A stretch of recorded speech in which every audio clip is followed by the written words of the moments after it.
Joining us now, Utah Republican Senator Orrin Hatch. He serves on the Judiciary Committee. He is also incoming ranking member of the Finance Committee. Senator, immediately after this federal court ruling yesterday, you put out a statement saying today is a great day for liberty. Explain that. Well, the fact of the matter is, if the federal government can tell you you have to buy something that you don't want to buy, if that's the way this ultimately comes down in the Supreme Court, then that means that the federal government can do anything to you at once.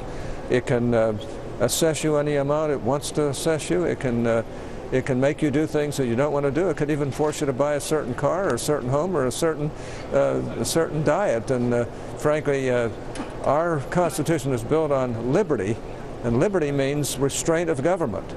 And that's what's involved here. And I wrote a law review article on this not too long ago.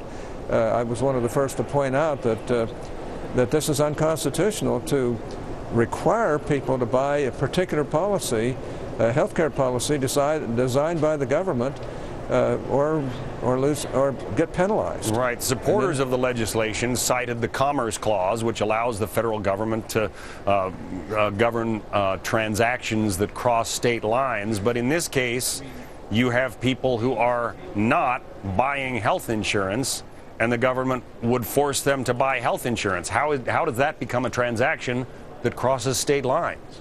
Well, it's not only that, but keep in mind the Commerce Clause, according to the Supreme Court and prior decisions, they've interpreted it to mean that it has to be an activity that substantially affects commerce.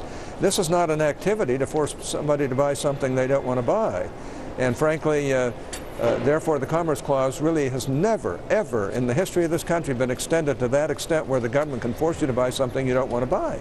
And do it across the board and then penalize you with a fine if you don't do it. So it's a real important constitutional issue on liberty, and that's what's involved here. Chris Steyerwalt, our digital politics editor, whom we had on a moment ago, wrote that the federal judge has taken an axe to the tent pole at the center of the Obama agenda with this ruling. Would you agree? I mean, does this essentially mean that health care is dead? The White House says no. Well, I wouldn't say that, but I filed two bills. One of them is to do away with the job-killing employer mandate, and the other one is to do away with this unconstitutional employee mandate.